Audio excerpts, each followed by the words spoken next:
Olá, gente. Nesse vídeo eu vou estar falando sobre o sangramento uterino anormal, tá? Qual que é a definição do sangramento uterino anormal? Ele não é um diagnóstico, ele é um sintoma, tá? E cabe ao médico estar fazendo uma boa investigação para descobrir qual que seria a causa desse sangramento uterino anormal. As causas desse sangramento são várias possíveis, tá bom? E quando que a gente vai determinar, vai definir que esse sangramento uterino da mulher está anormal, né? Já que cada mulher tem o seu padrão menstrual, né? Varia bastante de mulher para mulher. Quando que a gente fala que está normal? Primeiro, gente, o principal parâmetro para a gente estar avaliando se está normal ou não é o próprio padrão menstrual daquela mulher, tá? Porque durante a menarquia é comum que nós tenhamos sempre aquele mesmo padrão de menstruação, mesmo número de dias, uma média de mesma perda de volume de sangue, tá bom? Se aquela mulher notou que está diferente em relação ao que costuma ser, a gente já diz que aquele sangramento uterino dela está anormal, tem que investigar por que mudou, né?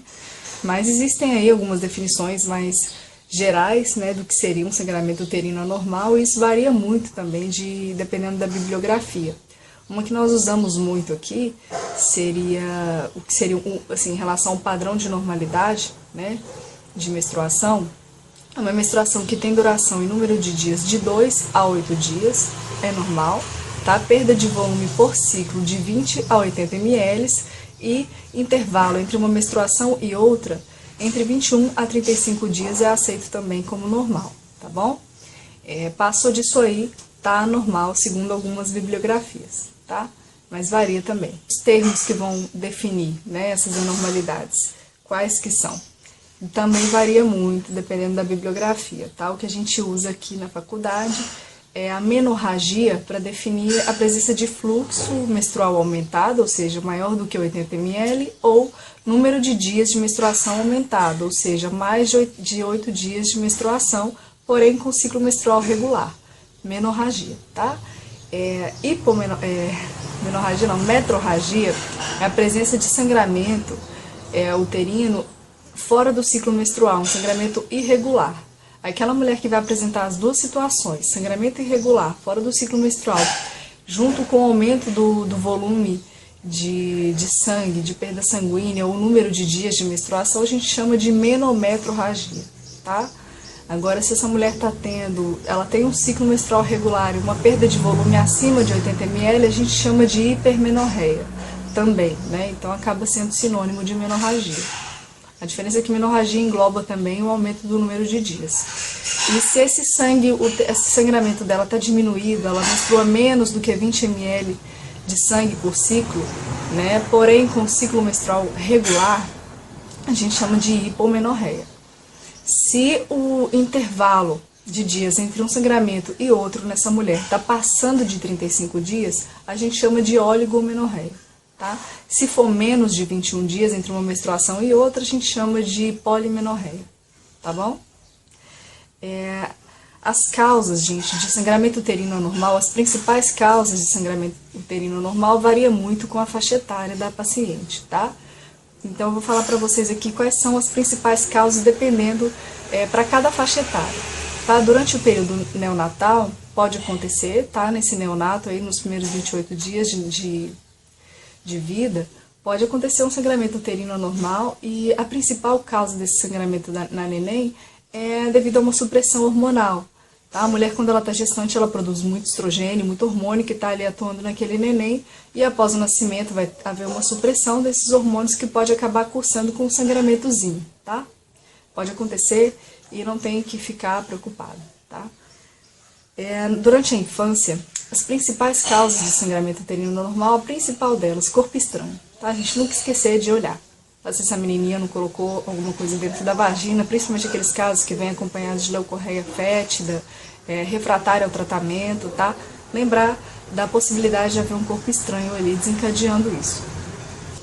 Prolapso uretral também pode desencadear um sangramento uterino anormal, com a exteriorização, né, daquela uretra através do beato externo, pode desencadear um sangramento. Abuso sexual e trauma, a gente não pode deixar de pensar e nem de investigar, tá bom? Isso aí, a inspeção da vagina acaba sendo bastante sugestiva. Sobre os tumores, gente, pode acontecer também, tá? E os tumores, eles são responsáveis por 20% do sangramento uterino normal em crianças, meninas abaixo de 10 anos de idade. Então, a gente tem que investigar também os tumores, tá? Dos tumores, o principal desencadeante, né, do sangramento uterino normal em crianças, o principal deles é o sarcoma botrioide. Então, essa menininha vai cursar aí com sangramento uterino normal e vai apresentar uma massa tumoral semelhante a um cacho de uvas, tá? Tumor ovariano pode gerar também durante a infância e a puberdade precoce, tá? Quando que a gente fala em puberdade precoce? Quando aquela menininha vai desenvolver as características sexuais secundárias antes dos 8 anos de idade. Quais são as características sexuais secundárias? Telarca, desenvolvimento das mamas, pubarca, desenvolvimento da pilificação feminina e a menarca, que é a primeira menstruação dela. Tá? Desenvolveu isso aí antes dos 8 anos de idade, puberdade precoce, aquele sangramento, na verdade, é a menarca dela, a primeira menstruação, tá? E os mecanismos que vão estar atuando nisso aí são mecanismos fisiológicos, tá? Não tem nenhuma aberração acontecendo com aquela menina. No período de adolescência, a principal causa de sangramento uterino normal são os ciclos anovulatórios, tá? Anovulação. Por quê? A menina, após a menarca dela, nos 2 primeiros anos após a menarca, a primeira menstruação, é comum que essa menina apresente vários ciclos anovulatórios, tá?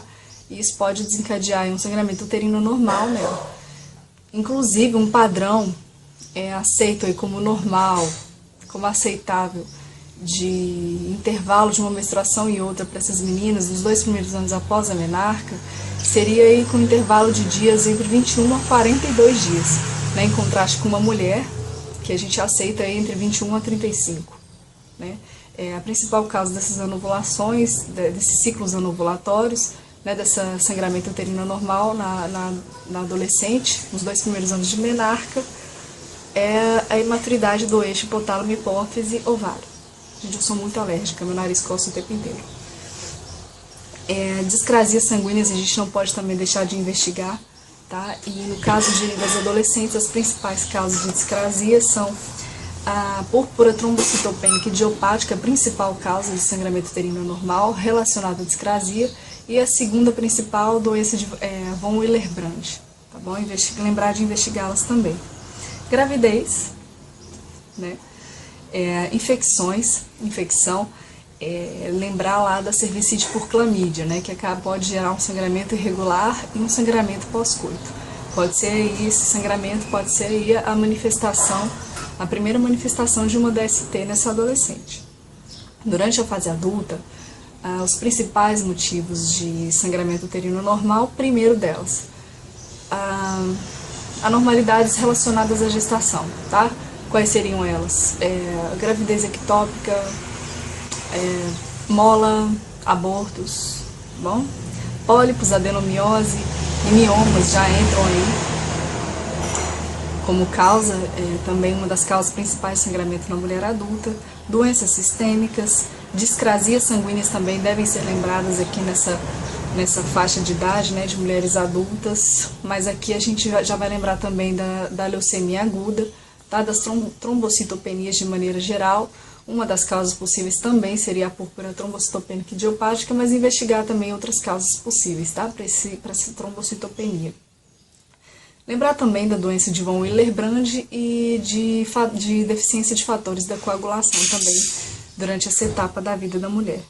Tá? E uso de medicações, tá, gente? Uso de anticoncepcionais de maneira geral podem gerar aquele sangramentozinho de escape que a gente fala, tá? Durante os 3 primeiros meses de uso, essa mulher pode ter um sangramentozinho, um escape, tá?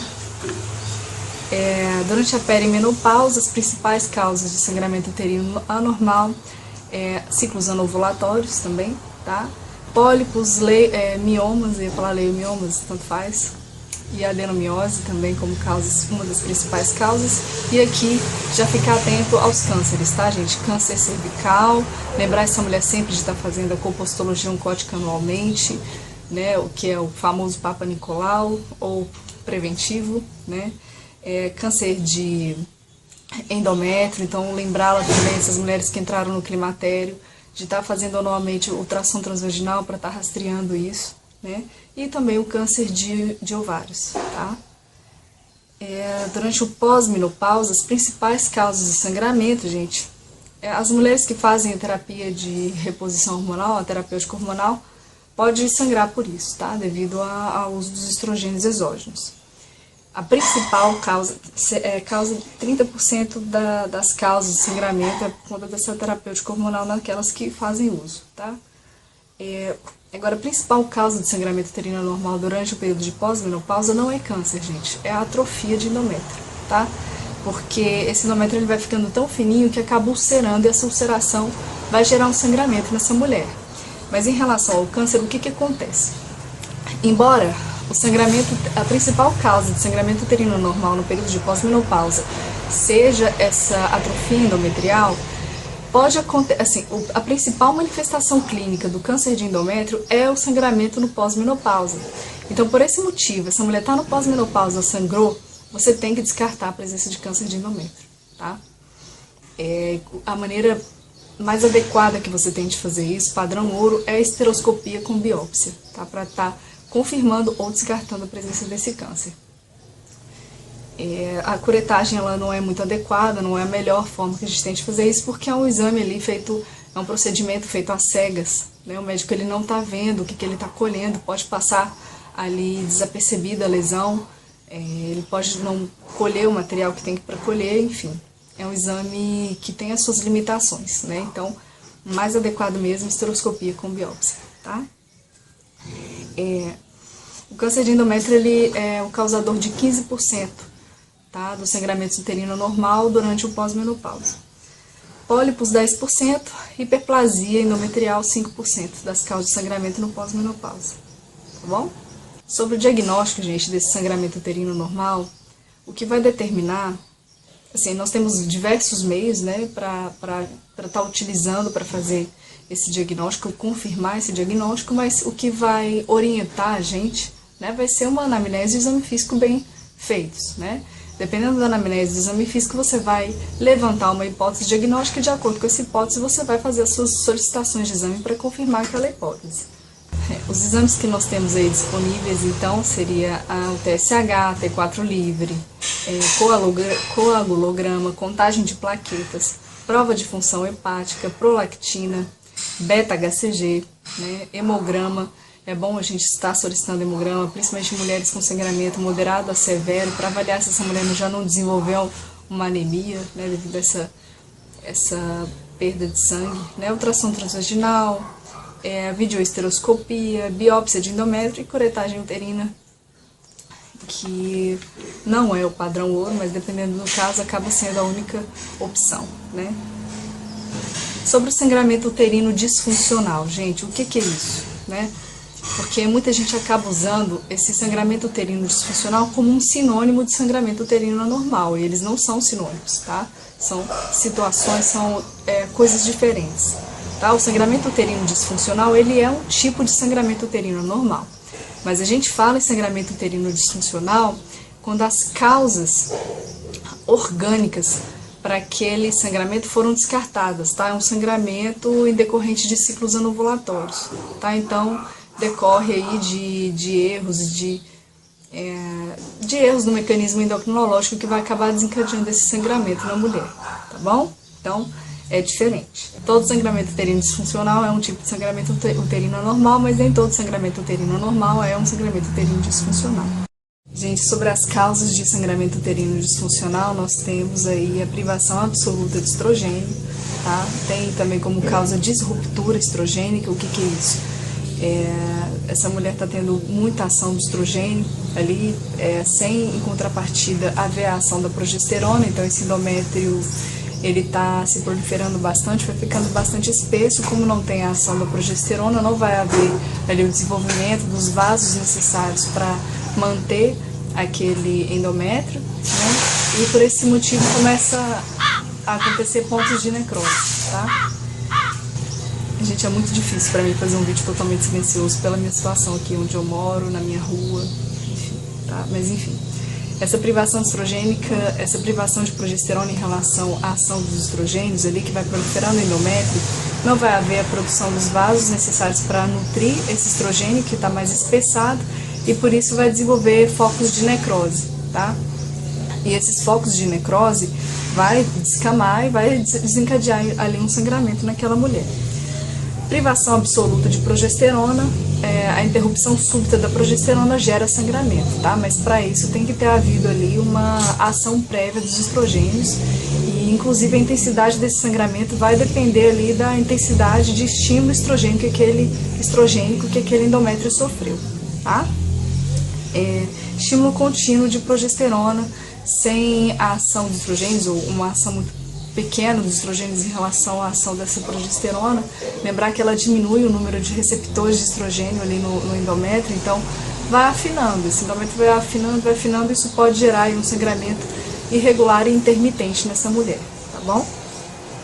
Sobre o tratamento do sangramento uterino disfuncional, nós temos a terapia hormonal e a terapia não hormonal. A terapia não hormonal, a gente pode lançar a mão do uso de anti-inflamatórios não hormonais, né, os AINES, porque através da inibição das prostaglandinas, eles conseguem reduzir o volume de sangramento dessa mulher em cerca de 30% a 50%, é bastante significativo, e pode inclusive ajudar mulheres que tenham ciclos ovulatórios, mas que tenham menstruação aí bastante volumosa, tá? Então a gente pode estar passando por essas mulheres aí, os mais usados, o ácido mefenâmico, 500 mg, tomar um comprimidinho de 8 em 8 horas, ou o ibuprofeno, 400 mg, um comprimidinho de 12 em 12 horas, tá? E tem a terapia hormonal, tá? A gente pode usar os progestágenos, porque como eu já comentei aqui agora há pouco, ele afina, né, a camada endometrial e acaba reduzindo, com certeza, o volume de sangramento dessa mulher. A gente pode prescrever para essa mulher o acetato de medroxiprogesterona, 10 mg, fazer uso de um comprimidinho por dia por 10 a 14 dias, tá? Pro sangramento também uterino disfuncional, o uso de anticoncepcional oral, ele pode ajudar, em qualquer dose ele já é efetivo para redução desse sangramento, tá? Inclusive mulheres com ciclos ovulatórios, ele tem uma ação aí de reduzir esse sangramento em cerca de 60%, tá? Então eles ajudam bastante. E tem os benefícios, né, de se reduzir a incidência do câncer de endométrio e de ovário em cerca de 50%, tá? Pode ser usado com segurança em mulheres acima de 35 anos não fumantes, porque as mulheres que têm mais de 35 anos e fumam já tem aquele probleminha lá relacionado ao aumento de chance de se acontecer um tromboembolismo, um infarto agudo do miocárdio, então é bom evitar, tá? Então, gente, mulheres que estiverem apresentando um sangramento intenso, a gente pode estar tentando controlar esse sangramento através do uso de anticoncepcionais orais. Você vai recomendar que ela faça uso de um comprimidinho de 12 em 12 horas, pode usar até de 8 em 8 horas, tá? Por 7 dias. Vai parar após esses 7 dias de uso e depois que ela parar, cerca de 2 a 5 dias depois, ela vai voltar a sangrar. E no 5º dia, após o início desse sangramento, ela vai voltar a tomar um anticoncepcional oral de baixa dosagem, tá? E vai usar aí por 21 dias, respeitar a pausa dos 7 dias e depois tornar a usar por pelo menos 3 meses, tá bom? Gente, o sangramento vaginal intermitente geralmente está associado à falta de estrogênio, tá? Então, nesses casos, a gente tem que tratar esse sangramento dando estrogênio para essa paciente, uma vez que se você der progesterona, né, a progesterona ela não tem efeito sem a ação prévia dos estrogênios, então a gente tem que tratar essa mulher dando, primeiramente, estrogênios para ela, tá? Em sangramentos muito intensos, a gente pode estar tratando essa mulher durante ali aquele período de sangramento, pode dar para ela estrogênio conjugado na dose de 2,5 mg de 6 em 6 horas, até que ela tenha uma redução do fluxo ou uma parada de sangramento, tá? Aconteceu essa redução ou parada de sangramento, ela vai reduzir essa dose de estrogênio conjugado pela metade, tá? E vai continuar usando. A partir do 20º dia de uso desses estrogênios, ela vai acrescentar o acetato de medroxiprogesterona na dose de 10 mg por dia, tá? O tratamento de manutenção para essas mulheres pode ser feito através do uso de anticoncepcional oral em média dosagem, tá? Vai fazer uso aí por 21 dias, respeitar a pausa dos 7 dias e depois voltar a usar por pelo menos 3 meses, tá bom? Em sangramentos moderados, a gente A gente pode estar usando uma dose mais baixa de estrogênio conjugado, tá? 1,25 miligramas de 4 em 4 horas por 24 horas. Após essas 24 horas, vai tomar somente um comprimidinho por dia, tá? Pode ser 1,25 miligramas de estrogênio conjugado ou 2 miligramas de estradiol, tá? Depois vai tomar um comprimidinho aí por dia, por 7 a 10 dias, ok? Existem outros diversos tipos de terapia para redução desse sangramento, mas uterino disfuncional, mas testosteronas, análogos de NRH, tem os métodos cirúrgicos, né? Esteroscopia, ablação, enfim, esterectomia, né? Só que, conforme eu for falando das outras patologias, por exemplo, miomas, adenomiose, a gente vai falando melhor sobre cada uma delas, tá? Sobre o sangramento uterino anormal, é basicamente isso. Eu espero ter ajudado. Muito obrigada.